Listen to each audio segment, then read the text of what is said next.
Yeah, I want to ask you something, okay? Remind me. Okay. Says the one that runs like 30 Okay, miles. it is 4 o'clock. We are going to go ahead and get started. Welcome to everybody to the regular monthly meeting of the Indian River County Hospital District, and welcome to any of those that are watching on TV. We're glad to have you here. We did have a change in the agenda because, as you can see, there are only 3 of us here tonight, okay? So we do not have a quorum, so we could not vote on anything. And so actually yesterday at our chairman's meeting, we did the consent agenda approval. Yeah, and under new business today, we were going to approve our strategic plan, but we're going to do that actually next month. But we are going to go through the strategic plan tonight so that everybody is aware of what it is that we have done. But we will not vote on it tonight, so I wanted to make that, everybody aware of that change in what the agenda was. So we are going to start with the invocation. There he is, Pastor Benny Ryan of New Mount Sinai. Welcome. Heavenly Father, we thank you again for another day. We acknowledge you. You are our creator, our maker, our redeemer. And we just want to say thank you for how you have brought us thus far. We realize that we need your strength, for without you we can't do anything.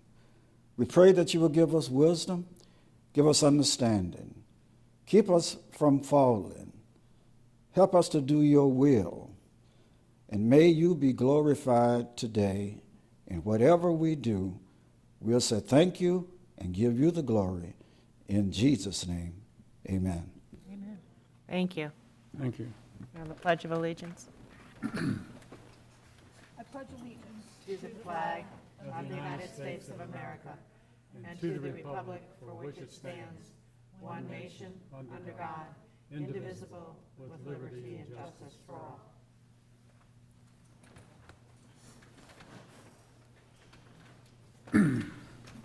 I just want to note that of our funded agencies that are reporting out today, all 3 of them are relative to mental health. And to make everybody aware and sensitive to, we've had some incidences here in Indian River County that were unfortunate relative to mental health as well. And it is a growing problem, not only in our community, but in the country and probably the world, is what I would say. And so I want you to know that the district is putting a lot of focus on that and a lot of interest in doing that. So, but please be aware, take care of yourselves. If you need support, get support, okay? It's out there, it's available, and it's not, we take care of our bodies. We have a beautiful hospital here, and we've got great care for our bodies. It's the same thing we need to do to take care of our minds and our health. So I just urge everybody to be sensitive not only to yourself, to your family, and for those around you as well, okay? All right, we will go into District Council report. Just in time, just in time. telling you, I could not get off of 37th to US 1. There's something going on over there today. Don't know what. A lot of people here still. Okay, so it's been a busy month for me as we work through some of the matters we've been grappling with as board for about a year with regard to the real estate that we own, and gave a pretty lengthy report on that yesterday. We're also currently following the current legislative session for bills related to hospital districts and anything with regard to the Sunshine Law and the Public Records Act. There has been some things in the news lately, so we're certainly following those, and we'll bring that to your attention as it pertains to the district here. Let's see here. I've also talked with our executive director, Anne Marie, this past month regarding the district cell tower space and usage, and are you going to bring any more about that? No, I think We're going to kind of table closed that. out. We're putting that to the side. Right, and so we don't really have anything further for you on that this month, but we did discuss it earlier in the month, so that's why I put it in my report. And again, of course, we're going into our budget funding cycle time for the year, so you're starting to get information from our funded agencies and starting to hear presentations. So as we work through that, I will be available to the board and also will be reviewing our funding agreements with them once we get to that point. And then we still have a matter with the county that we're also looking at that's also still on hold with regard to the Indian River County floodplain and stormwater code changes. So I don't have any further action to bring on that at this time, but we are still monitoring that and working with both the county attorney and the attorney for the hospital with regard to that. Any questions for me at this time? Questions? No questions, hearing none. Thank you, Jennifer. We'll move on to the financial review. Mr. Jones. Okay, well, I wouldn't want to disappoint you, but the hospital remains in sound financial condition. Through March 31st, we had deposits and investments totaling about $14 million. There are budgeted expenses anticipated between now and the end of our fiscal year of about $7 million. In addition, there's an anticipated additional approximately $700,000 of tax revenues that we're going to receive. So it's easy to conclude that the district is in a position to do more to improve and support health care available to all the citizens of Indian River County without impacting millage rates. Last month, we talked about doing something with this cash to even improve our returns as interest rates rise. So we engaged in an effort to open a Treasury Direct account so that we could directly invest available cash in U.S. Treasury notes and bills. Sounds easy on the website. It estimates it only takes about 10 minutes. And you know what? If you're an individual, that's true. But if you're not an individual, or at least if you're a hospital district, they told us that, well, it may take up to 8 weeks to be sure that we're okay. So in the meantime, we approached Walter Walker, who's our investment manager, and they endorsed the strategy that we wanted to do. Because interest rates are rising, it would improve the rates that our funds would get. However, they wanted to change the fee arrangement to manage it for us, which would involve at least $20,000 management fee plus a custodial fee for holding the securities. So we figured we'd pick up $30,000 to $40,000 additional interest if we implemented this, and they would get 25 or 30 of it. So we decided not to do that. So I think we ought to give credit to Executive Director Anne Marie Soriano, as she continued to pressure Treasury Direct, pointing out we're just trying to invest public funds. And you know what? Instead of 8 weeks, this week the Treasury Direct approved our account after only 3 weeks of review. So we took a baby step and purchased a nominal amount of Treasury bills to mature in 4 weeks. And the goal is to find out how hard it is in Treasury Direct to get our money back when they mature or if we sell them. But by next month's meeting, I think we'll have our strategy largely implemented. So from the federal government's point of view, they under-promised and over-delivered. Since we got the account approved in 3 weeks, which is far better than the 8 weeks that they initially indicated. And probably this processing time tries to be certain the money isn't being laundered or some other illegal activity. It's amazing to me it took 3 weeks to validate the hospital district, but this is Florida, and they're in Washington. So anyway, I thought it certainly could have been processed more quickly, but thanks to Anne Marie and her nagging, we're ready to go. What is the interest Bureaucracy rate? just, What's the Well, interest it rate? went up dramatically today, so we're actually benefiting by this delay. Good. I mean, when we first proposed this, the 2-year rate, for example, which is the maximum we would have done, was 2.5%. Today it went to 2.71, I think. Okay. So interest rates are rising rapidly. That's better than what we were getting with Walker, right? Well, getting what, 0.26? That's I think- dramatically better. Of course, that's instant liquidity. I mean, it's a difference, not 2 years. But, and Water Walker's rates will improve significantly too. But in any event, I think this is going to give us, be a less risky investment because it'll be purely U.S. Treasury guaranteed. So we'll have zero credit risk, at least. Anyway, no political comments on that. And Treasury should be as safe as we can get. That's good. Good move. Thank you for your nagging. You're welcome. Yeah. Pretty impressive, I thought. Thanks for nagging. You don't hear that often, do you? No, I do not. Okay, any questions for Alan? Okay, hearing none. Anne Marie, executive report. Okay, I did submit my written report, and I just would like to add a couple of things that have happened in the last week or so.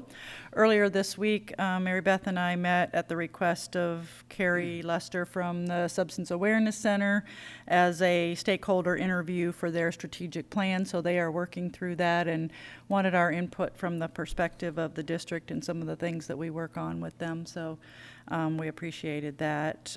Tomorrow, I'll be participating in the Senior Collaborative's strategic planning session, as I'm a member of that board as well. So we're working on our activities, and so a lot of strategic planning stuff going on. Next week, I also have a meeting with Robbie Robinson and Vicki Soleil from We Care and Treasure Coast. They have been working on a collaborative plan together that they would like to, when finished, bring before you or talk to you about. So I'm going to review that with them a little bit first. I've also recently become aware of and introduced to the Executive Roundtable of Indian River County, which apparently has been in existence since 2011, and I have not been really privy to their work or what they've been doing, but they did reach out to me, or I was introduced to them, and they reached out to me and invited me to attend their meetings and be a part of that group, so I'm looking forward to that. They meet on the fourth Thursday of each month, so unfortunately I am away next week, but Jenny's going to go in my place for the first meeting, and then I'll continue those beginning in May. So I think that'll be a good thing for the district to get involved in the activities. They have a pretty wide range of wide range in their group, the school district, law enforcement, government agencies, which of course we should be one of those, social service agencies, and they, work to solve problems and look at what our community needs to become, better at what we're doing.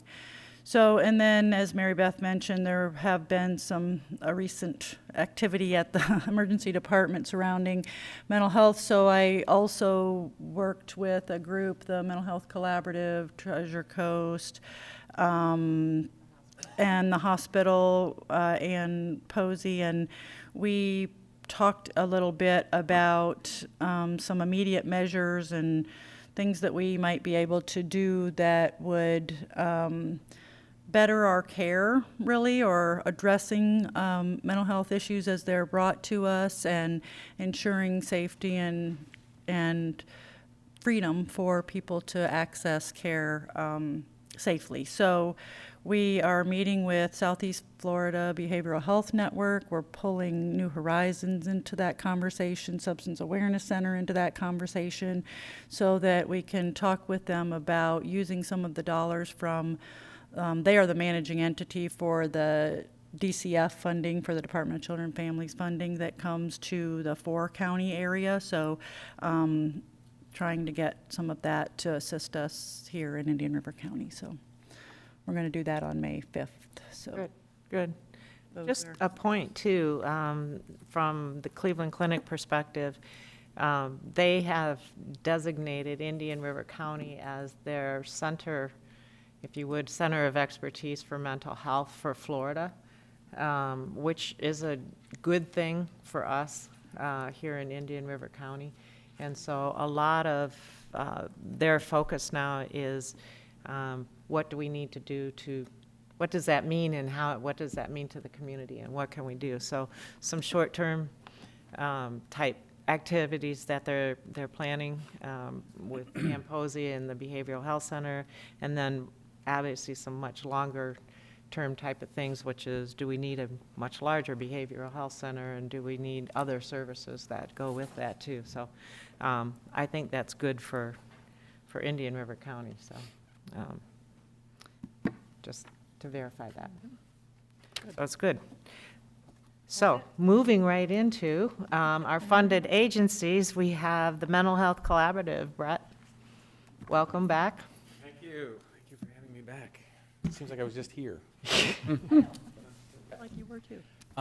Just before I get started, I'd like to really commend Anne Marie and her leadership after that event we had in our community. She pulled us together, posted quickly, and said, I mean, the whole conversation was money conversations aside, what do we do in the short term and what do we do in the long term to ensure this never happens again?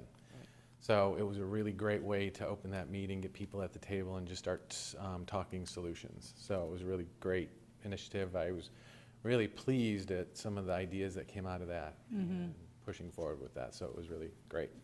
I also want to let you know that I just completed our first audit with the hospital district. And when Dawn sent that 3-page list of items to produce, I had, a small heart attack, but then I was fine. But I would just want you to know that once you got into it, the process was very easy. Dawn was exceptional, made it very easy, and it was a really great process. So, Good. yeah. And if it was really terrible, I probably wouldn't tell you anyway. It was- We'd hear about it. But no, it was really good. And I like the new format on presentation tonight, so that was good. The questions I have to answer. Carrie, all right. Well, thank you. So question 1, things that your team has experienced in the past 6 months that were not expected, reinforced your strategy, and or provided information for future programs and decisions.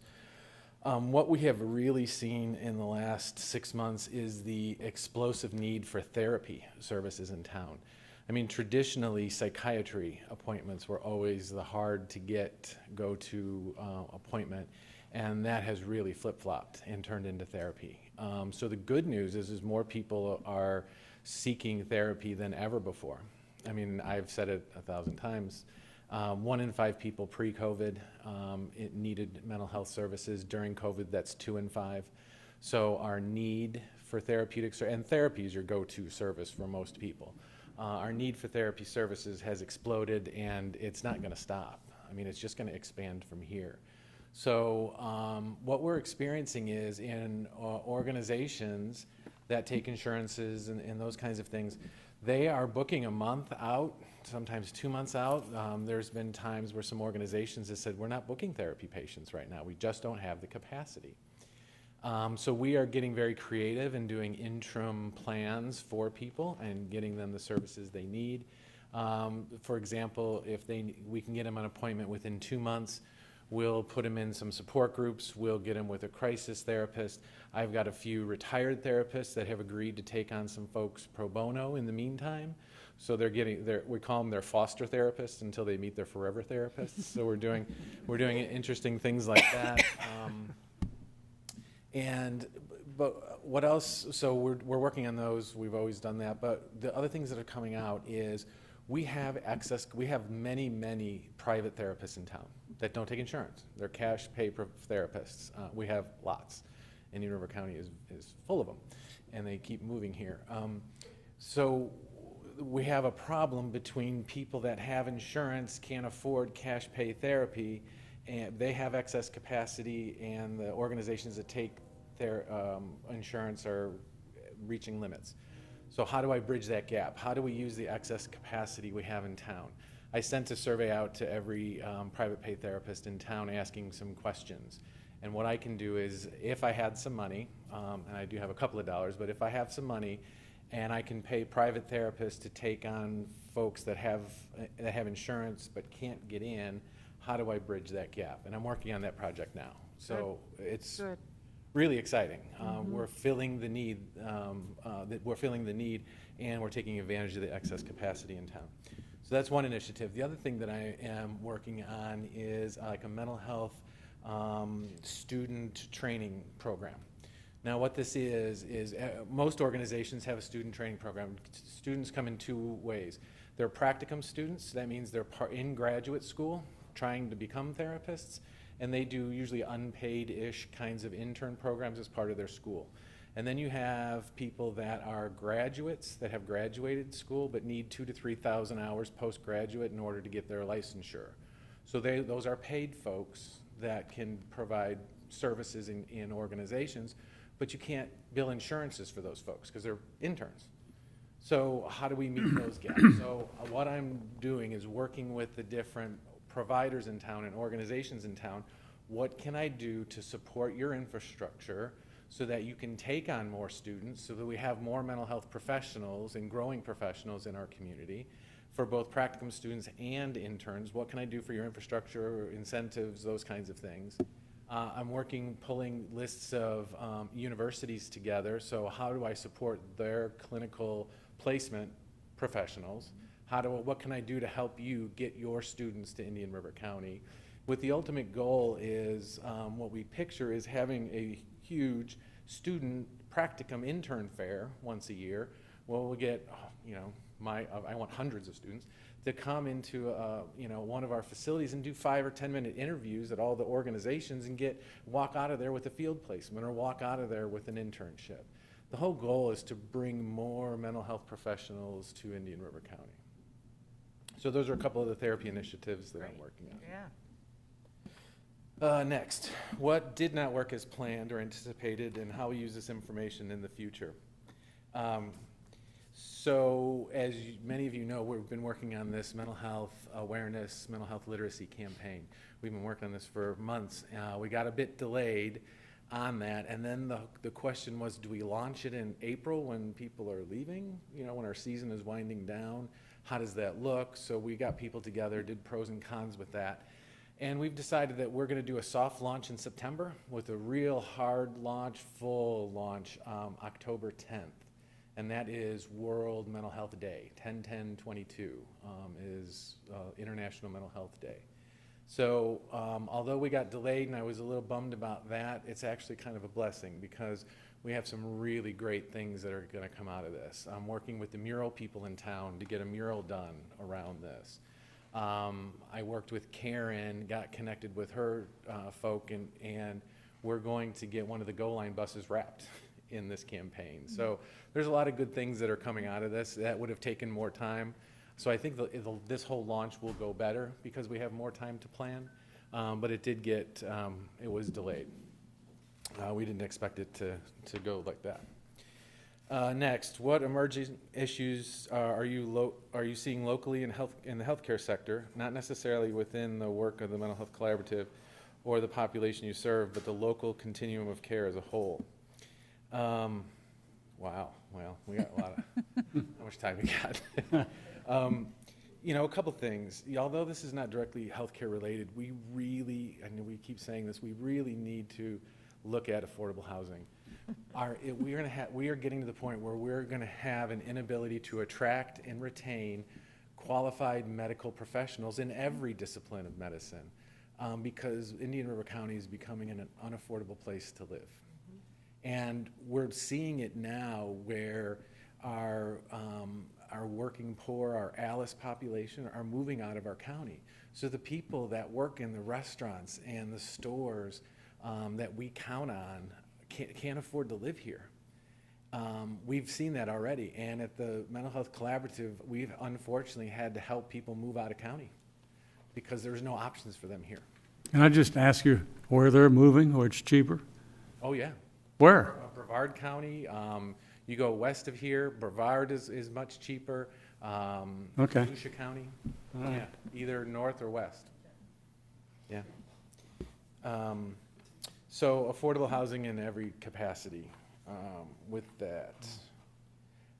Cleveland Clinic is doing a really great job of embedding behavioral health into primary care medicine. They hired their first liaison, Brad, good guy, for all of their hospitals in this area. Now they've expanded it to have one at every hospital because it worked so well. but he's doing crisis counseling and screening and referral. So his screening and referral is calling Brett and saying, Brett, I got somebody you need to place, which is great. I mean, that's wonderful. And we're doing that. But I think that, you know, we can also encourage them. We really need to get to the point where there's no wrong door to access services. And you have these folks in your offices right now. So let's put some therapists in those offices, not just screening and referral, but put a therapist. There's a lot less stigma involved about going to therapy in your primary care's office suite and those kinds of things. So anything that we can do to support Cleveland Clinic in encouraging that. You know, we talk about access points, and we just need to ensure that every place has an access point. There is no wrong door to access services.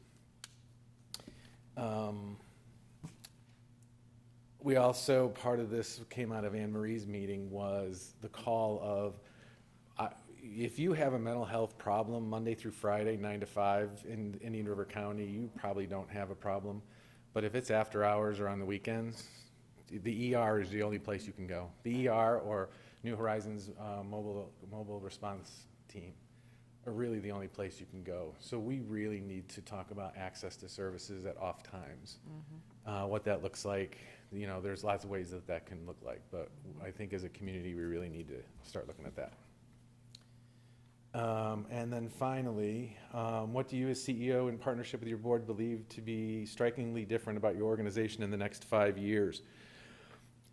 As our provider agencies are doing a really great job, as they continue to have to expand to the demanding needs of people coming to them, they're going to have to rely on us, the collaborative, for more coordination of stuff. That just takes time away from their ability to impact community issues on a macro scale. They're really focused micro on, you know, providing services. So we're going to have to step up our game in helping coordinate community-wide initiatives, support student training programs, clinical training. I mean, whatever that looks like, our role in this community is just going to have to expand with that. That's what I see. You know, my ultimate goal, as many of you know, is I really want Indian River County to be a clinical training institute, and it's a destination site. We've got all the pieces in place to make this happen. For therapists, psychiatric nurse practitioners, and particularly psychiatry, I mean, I've said, what psychiatrist doesn't want to come to Vero Beach in February and do their annual CME training? I mean, it's beautiful here. We have a captive audience. Then we make them fall in love with Vero Beach and never want to go back to Boston or New York or Chicago. I mean, really, that's the whole goal. And that's a big long-term initiative, but we just I'm just putting pieces in place that we just, you know, knock it out little piece at a time. Continuing to lead the community on mental health literacy and mental health awareness by reducing that stigma so that people will access services when they're having some problems. We know the stats behind that. The average time between symptom development and treatment is 10 years, and that's ridiculous. So we want people to be comfortable in accessing services when they need to. So we have, with our mental health first aid initiative, we have trained 461 people in our community to date. Very excited about that. We have 55 more people signed up. I've just partnered with Lieutenant Harrelson from Vero Beach Police Department as an instructor, and we've just set our dates for August or September to do the entire Vero Beach Police Department. Great. So that's coming up, and I'm working with the sheriff on getting every one of his officers trained in mental health first aid. It's 8 hours. I know you only want to do 4 hours, but I'm a fast talker, but I'm not that fast, Sheriff. Sorry. So we're working on that. Good.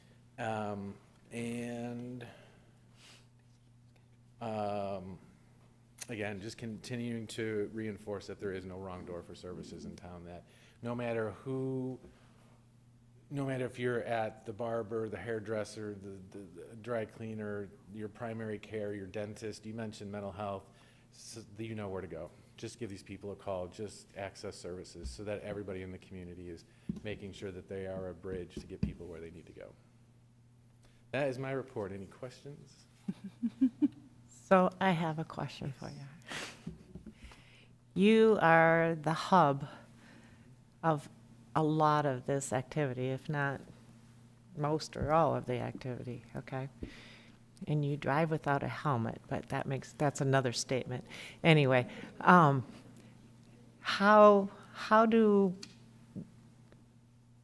what do you need to get more people being the drivers, helping you, I guess, maybe that's the question. Because every time we talk mental health type of things, it's like, and then there's Brett.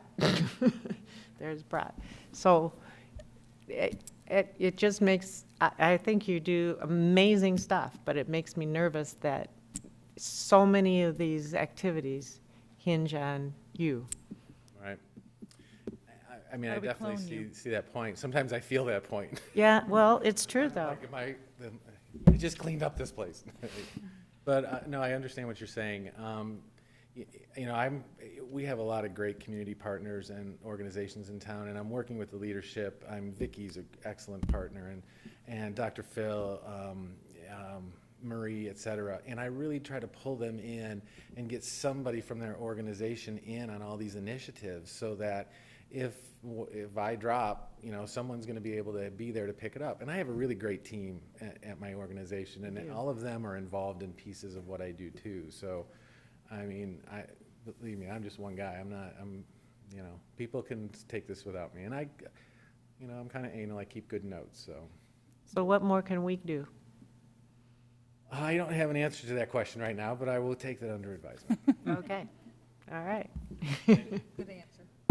Thank you. All right. All right, thanks. Thank you. Thanks, Brett. So now we move to New Horizons. Thank you for everything you do, Brett, by the way. There's a lot of amazing initiatives out there, really. Hello, I'm Robin Wynn Kirby. How are you?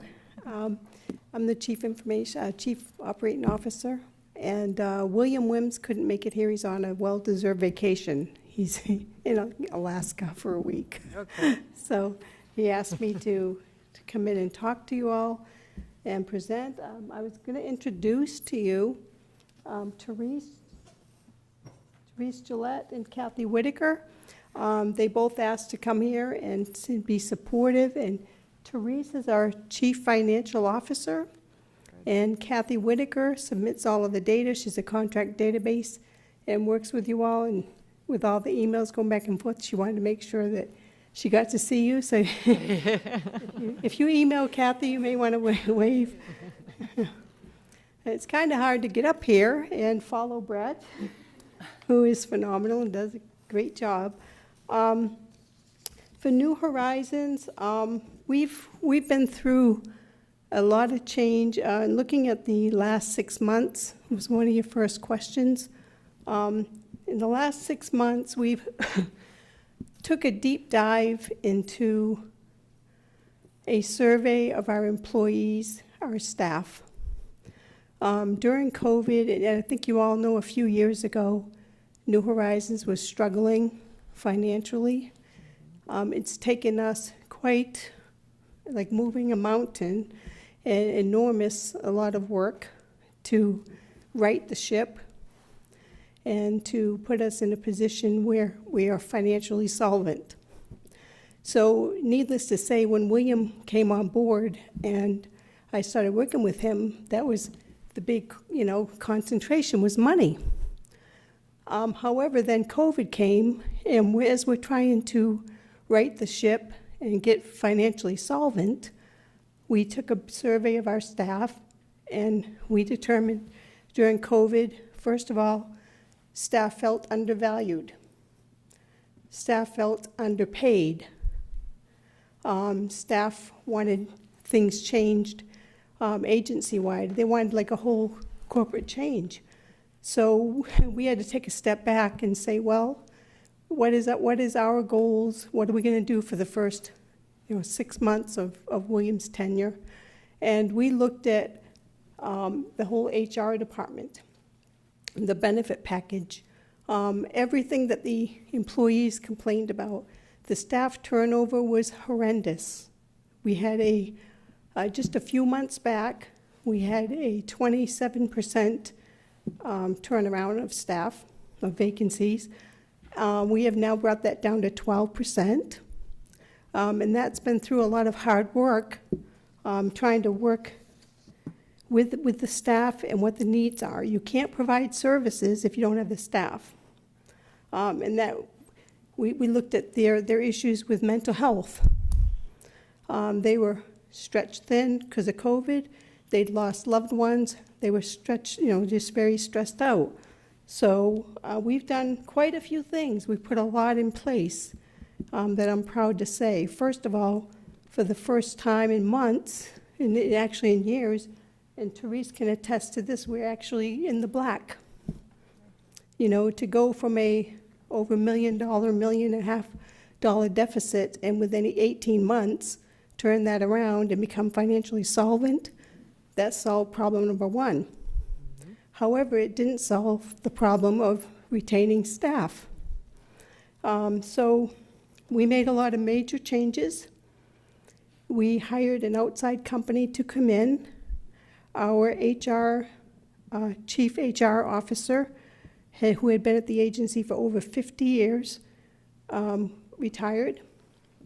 She is no longer with the agency, so we brought in an outside company, and we had them do a deep dive into all of the HR issues, okay? So some of the things that we addressed, we looked at the insurances being offered. We looked at the PTO. We had a lot of staff that left because we couldn't provide insurance to spouses, okay? So we'd have an interview with a very good candidate, but we didn't have an insurance plan that covered the spouses. We corrected that. We changed the insurance. We had issues with morale. We started up new committees to address that. We offered employees a $500 incentive bonus, or for referral bonus, if they could refer a friend, a family member to come in and get hired into our agency. So we've had a lot of referrals due to that. That's helped bring the 27% down to 12. 2 months ago, we had 85 open vacancies. We're down to 38. And we hope to continue that trend and be able to train staff, and most of all, keep staff, retain the staff so they can provide the services. For a while, we were not able to provide children's services for outpatient therapy, outpatient psychiatry in Vero Beach. And we have now filled that position. We have someone who's going to be providing those services to children. We were able to bring new APRNs on board. We were able to get licensed staff on board. So we're trying to fill the spots and train staff and retain. So the retention is the most important goal right now for the agency. We are implementing a brand new electronic HR system so that we can track from the very beginning when applicants go into our system electronically all the way through HR and payroll. Complete electronic, no paper. So that we can track a true retention number, turnover number. We have reports that we can give the board. The board was asking for reports, we couldn't give them the information. So we're implementing that. That'll be done and live by the end of May. That'll give us the ability, it'll be an intranet repository for staff to go to, one login. They log in there, they see all their training, they see all their documents, and everything's electronic. So I guess what I'm saying is the first place we looked was transparency. Without transparency, we couldn't give good numbers. We'll be able to track onboarding, how long it takes to get staff onboarded. The turnover rate, like I said, it was $7,200 average cost for turnover rate. So we're saving money by retaining staff. Okay, so that was I guess in a nutshell, for the last, well, more than 6 months, more like a year, we've been trying to find a balance between being fiscally solvent and having quality staff that we can retain. So those have been our main goals. For emerging issues, like I said, our initiatives have been based around retention and staff. Also, the issue of training came up. We had new staff that came on board, and we were so stretched thin that the staff would get thrown into the positions without having the time to train.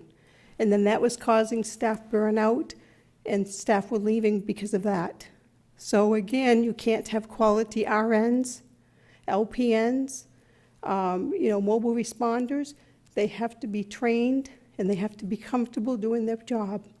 So we worked really hard on the training. We're starting a whole new training program in the agency with the help of an outside consultant who is coming in and working with us to build an actual training program. Very well known. Our board supported this initiative, and he's working with us for an entire agency training program. We're looking at, like I said, bringing on we just hired an APRN so that we can see children in the Vero outpatient office. He already started and is already onboarding. So we have that. We have a new therapist starting also for our Vero Beach location. Like I said, we brought our vacancies down to 12% rate.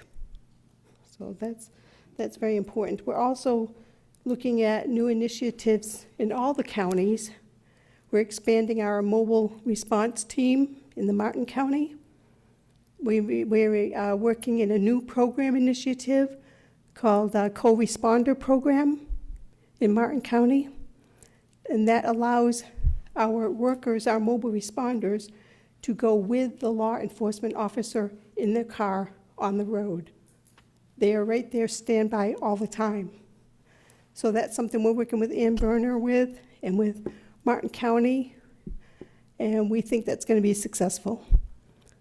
We are also expanding in the Martin County schools, and we are trying, I believe Casey Wood is applying to try to get funding as well for another position for Indian River for our prevention position. So we're looking at that. We're also expanding our children's CAT team. We have one full team.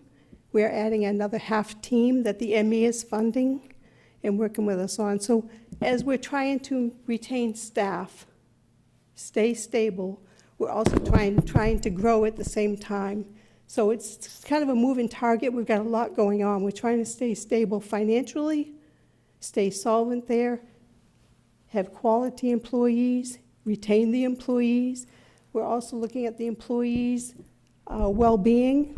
We implemented a My Strength application that Southeast Florida rolled out to us free of charge.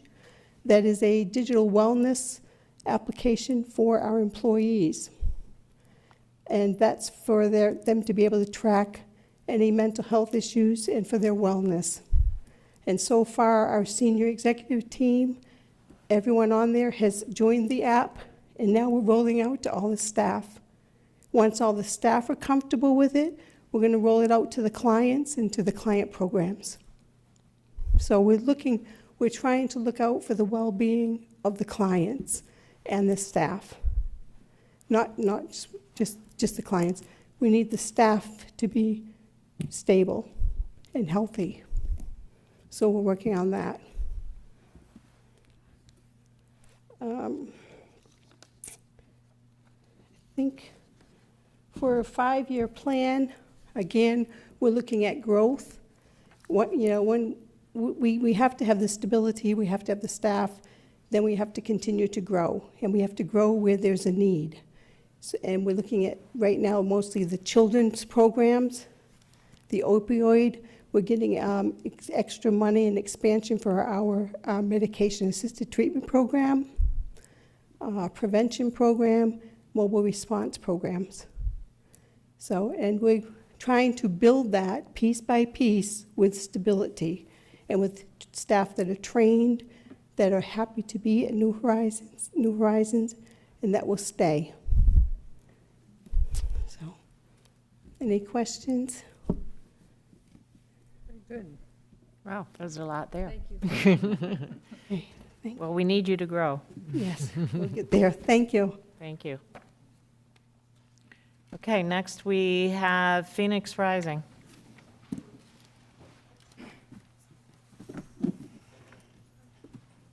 Welcome, Pedro. Hi, good evening. How are you guys? Well, here we go. One of the things that I like this format, I'm new to this, so trying to really soak in all the questions and figure out, okay, what am I going to talk about? During the past 6 months, one of the things that really was I would say, something that brought our morale a little bit down at Phoenix was that we were already focused on starting the detox. We had a building, we had a place to go where we can, working with the realtor, very motivated to do that. And as things were going, the problem that we found was most of the zoning. To do a detox in Indian River County, you have to be within 37th Avenue. So looked at different buildings, talked to the realtor. There was nothing that I could find that was vacant or that was feasible for us to do. So at that point, we looked at, okay, so what are we going to do now? Where do we go from here? One of the things that we paid attention to was that the clients that were coming was either, commercial policies, and we started working on taking the insurance for veterans, such as TRICARE, and we had a couple of insurance that we had already began the contract for, which we have currently, which Bright Health and Magellan. We're able to take, we're preferred network providers for them. And what we decided to do at that point is like, okay, so we have hospital district, we have the private pay and insurance. What else is there? So we, between Misty and mostly Misty, has been applying to different insurances. I had just this past week, and I know that Brett mentioned that a lot of the people out there are overbooked, or they have a what is it,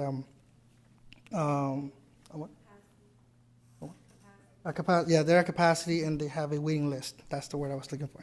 So they have a waiting list, and they call me for even for treatment.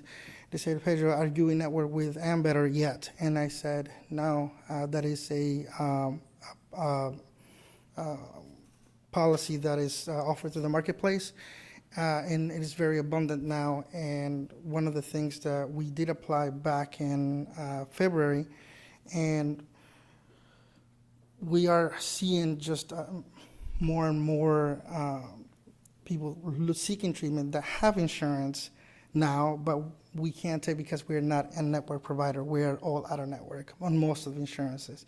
So our focus was to now shift into become a network provider for most of this insurance marketplace that would help also the current demographic that we have here in Indian River, which, we're now getting them insurance, but then there's no treatment for them to go to, so they have to go out of the county.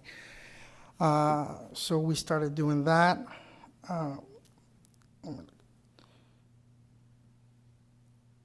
So that was one of the decisions. The other part was to put the detox idea for now. In the past, I know with hospital district, you guys are bringing the community together, see where the how that can be implemented. And so I'm just kind of following you guys as of now and just seeing where I can, figure out, I can help. Because as of now, ourselves, until the zoning is changed, we're out of options. One of the things that I see the emerging issues that are happening now, we do take pregnant women at Phoenix. And one of the things that really came out this past few weeks was the supply chain that is happening and is being put to a halt in not only here but in the country as far as getting those certain products to the market, such as baby formula. And one of the client that we currently have, she has a few smaller kids and she's pregnant, and it's like, okay, so that is a concern, being a recovering addict, working on her recovery. How is she going to be able to really focus on her recovery, getting better for her children when she's not able to get that stuff from the store or certain formulas? And that is something that is growing, is a concern. And I reached out to CareNet, and we are working or looking together to how we can get supplies for making sure they have what they need, especially those clients that don't have the money to go out of the county to buy certain things, that they don't have transportation, reliable transportation to get there. Another thing that I went yesterday, my daughter had a small issue with her, went to the doctor, and we went to buy the prescriptions, and they were 40-50% more than what they were before, prior to the pandemic. So another thing is, okay, so we work with the health department. They give them the clients $175 voucher, but that is the voucher for the year. So we have to make sure that they have the initial medication and then how to sustain it. Some of the jobs out there are minimum wage, which is increasing, but inflation is growing a lot faster than the minimum wage is, unfortunately. And so when you have psych medications or any medications for that matter, and they are more expensive than you can afford to pay rent, which is another issue, what are you going to prefer? Buy food, pay rent, or get your medication?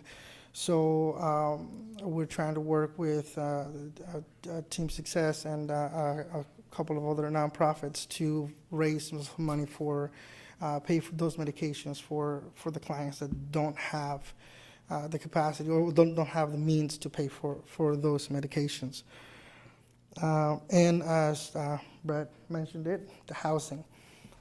We have clients that, they're in sober living, they've been there for 7 months, 8 months, they're ready to transition, and get their own place.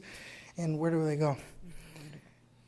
It is even for people that have been working at restaurants or, any other job, it's really hard for them to obtain housing at this moment in time. So working with the stores, we had generated a plan where, okay, so they're going to go from sober living into a place that they had, they purchased in Sebastian. And I was like, oh, this is great. We're going to, we had made the plans, and then they got shut down for the time being. So within 5 or 6 months, hopefully, we'll resume that venture and hopefully find at least some housing for some individuals. I mean, the need will be higher, I believe, by that point. But we're trying to help in the efforts of having at least a viable option for some of our clients or some of the people that need housing.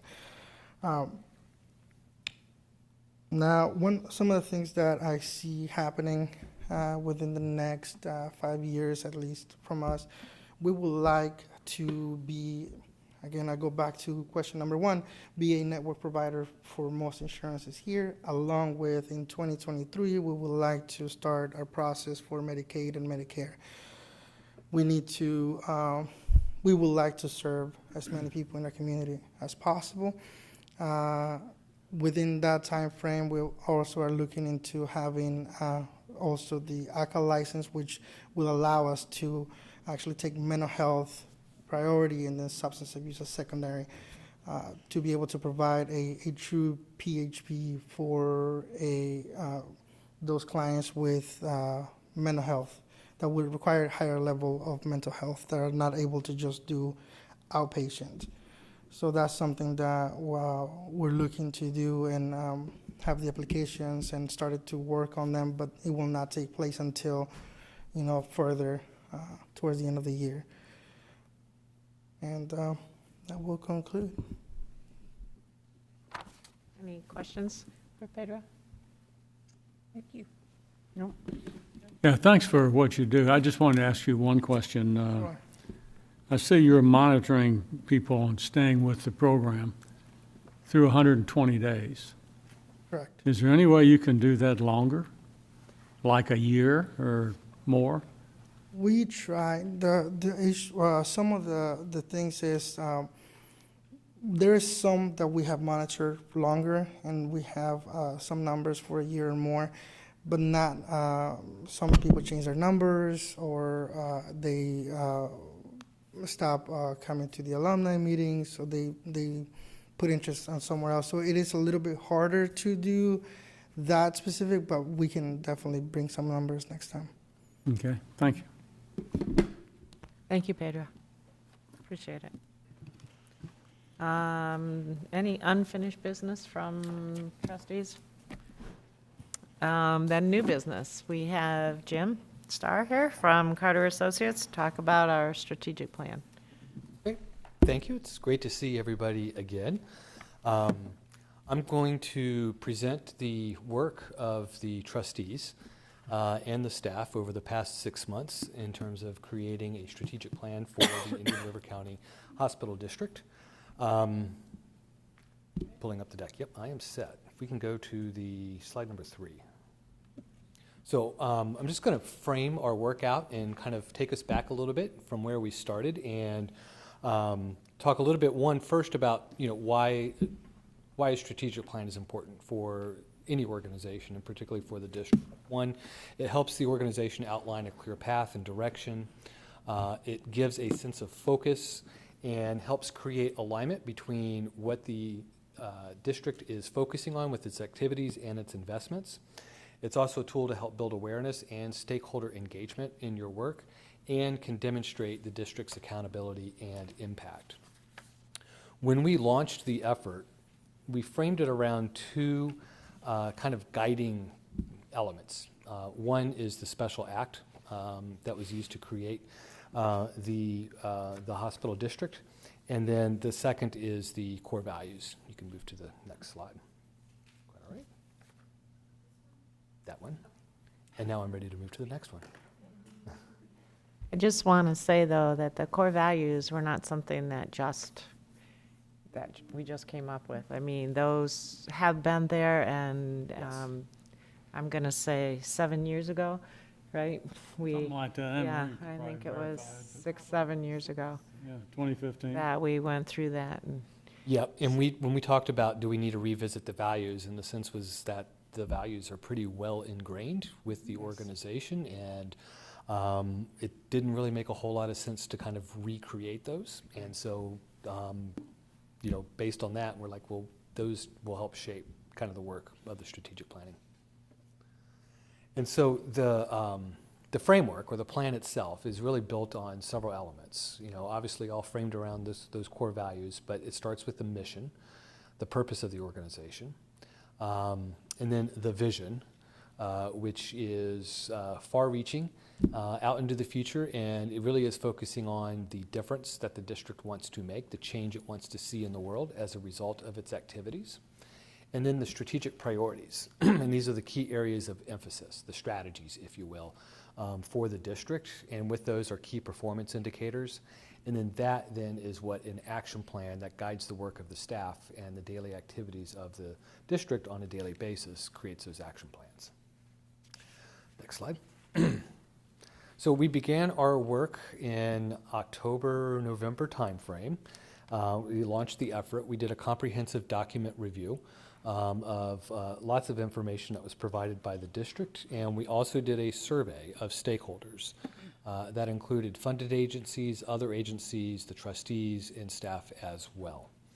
And then from that, we conducted a strategic planning retreat where the assessment findings were presented and discussed, and then went through a process of strategic visioning to help develop some concepts for a mission and a vision for the hospital district. That work then was used to begin drafting a mission statement and a vision statement that was working with members of the trustees, the strategic planning committee, Anne Marie, and drafted mission and vision statements, which were presented to the trustees last month, but we'll share those here today. And then began some work on some initial strategic priorities based on that work. And again, working and engaging with the strategic planning committee. And then last month and this month, we have finalized those.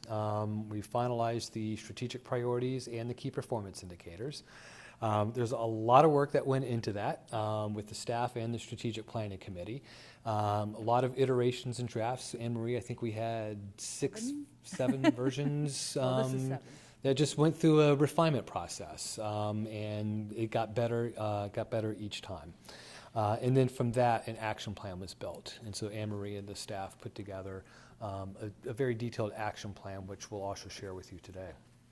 So just to refresh our memories, some summary findings of the assessment. Next slide. This is just a compilation of a very in-depth assessment that was done. These are really the headlines, the highlights. The district is viewed as being effective, having impact, that the investments and the efforts that the district undertakes are critical to helping meet community needs.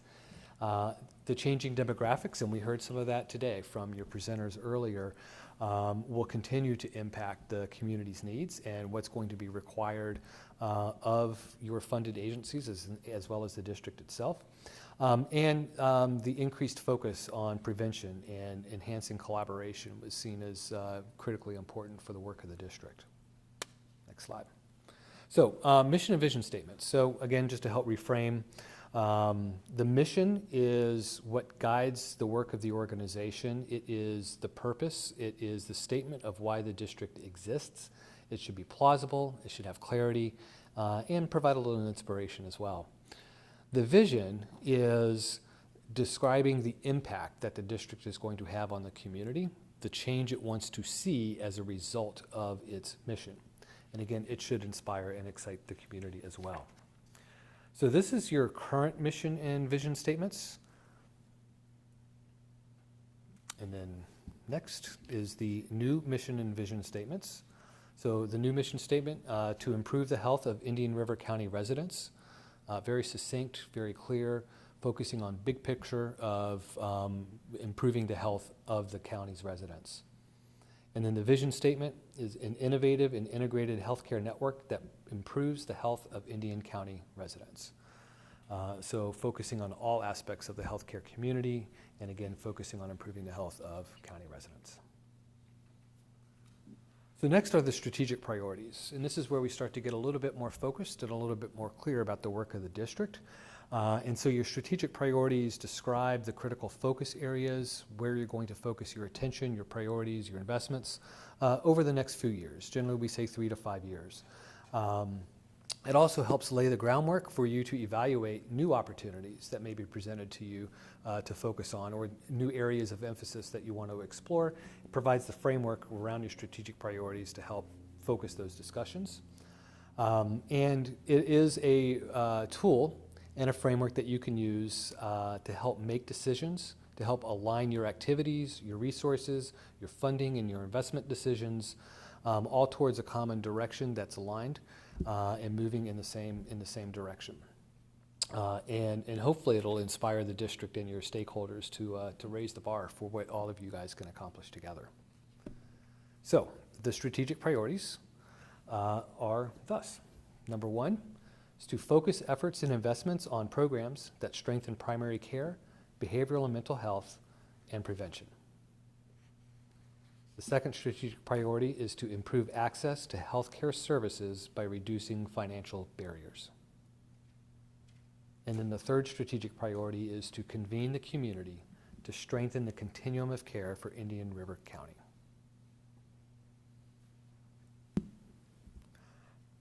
Next, so it's great to have your priorities, your statements of what you want to get accomplished. The big question is, so what? What is it that you're seeking to accomplish? What's the difference that you're seeking to make? What are the outcomes that you're trying to accomplish? And so there was a lot of discussion around that. And one of the things that you have to be careful with key performance indicators is it is easy to come up with a dozen of them or more.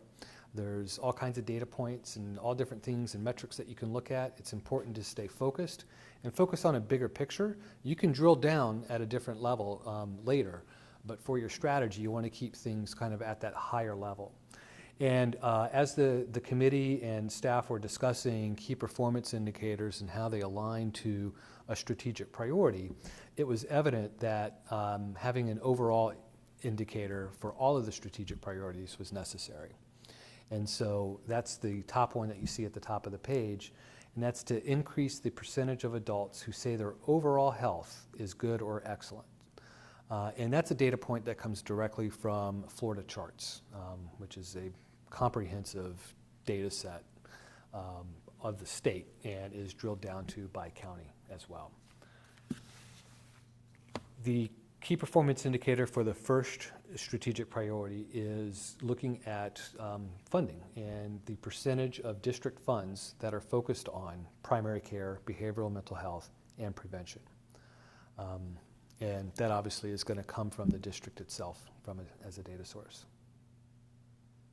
For the second strategic priority, the key performance indicator is to accomplish a decrease in the percentage of adults who could not see a doctor at least once in the past year due to cost.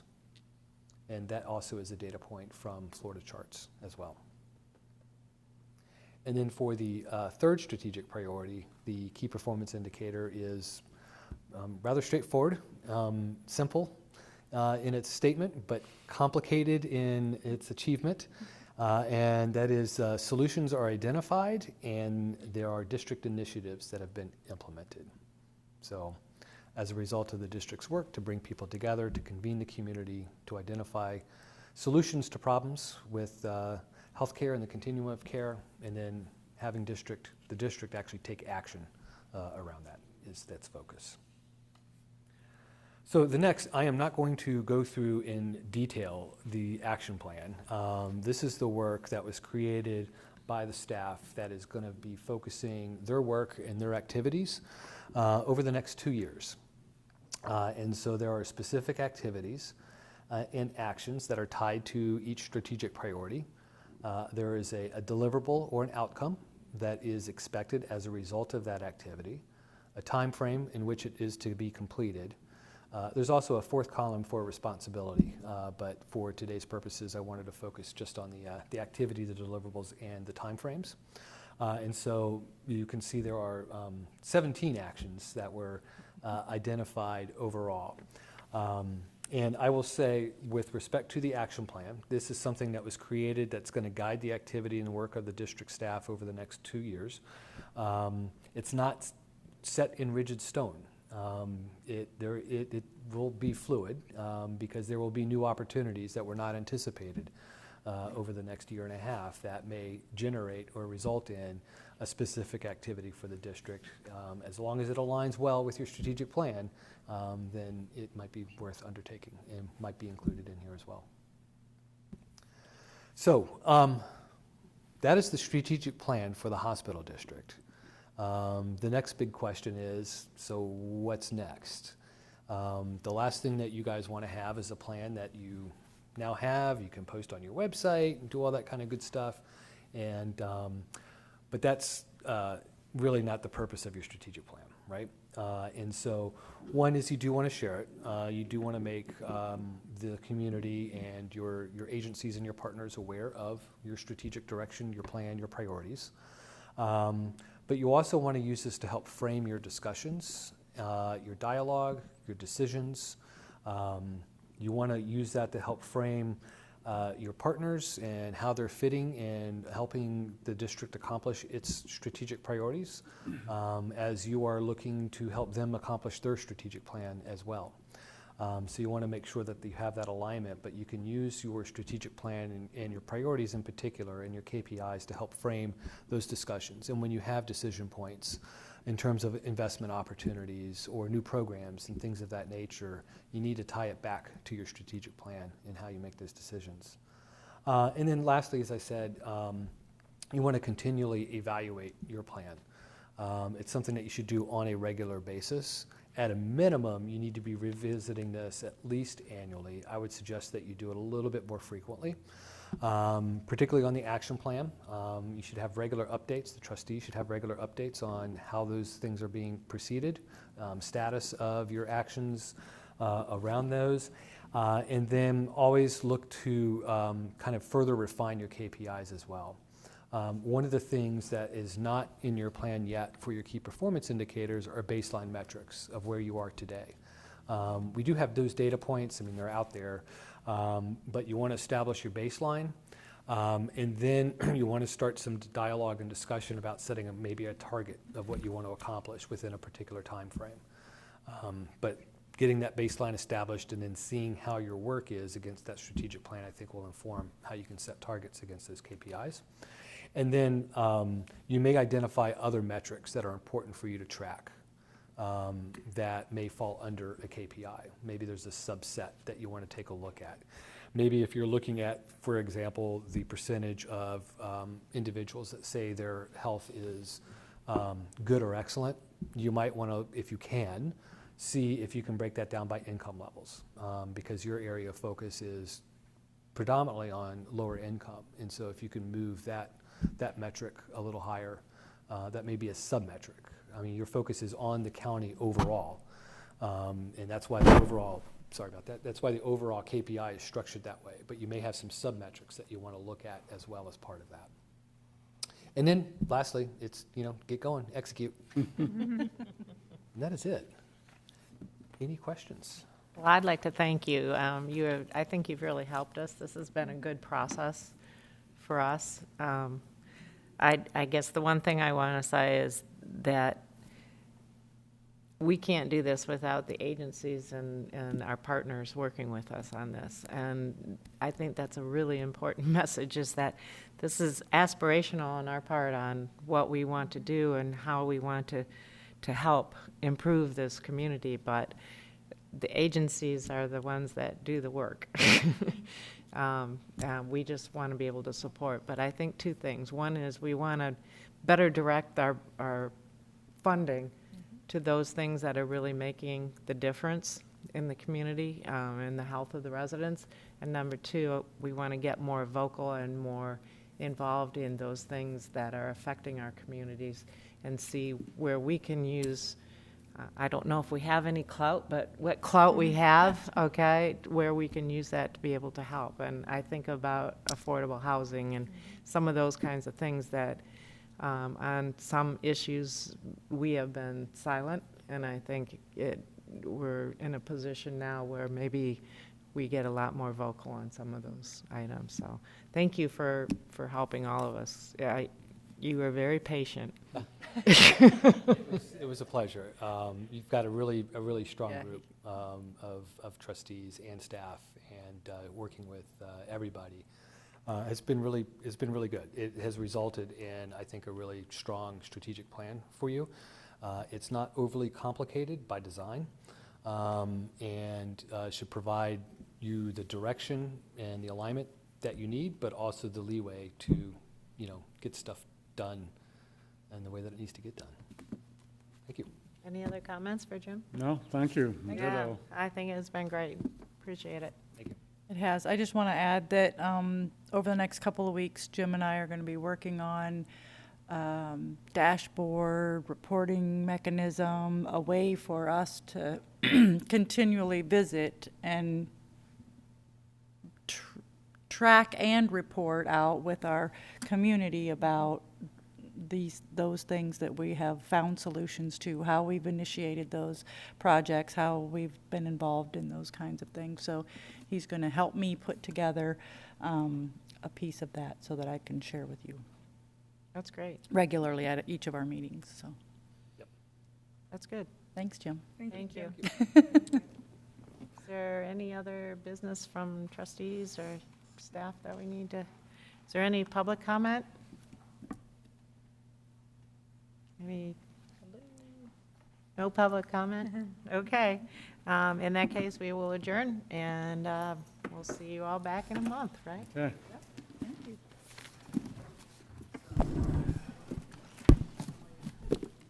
Never sure where to touch that. See ya. Turn it off. Next week.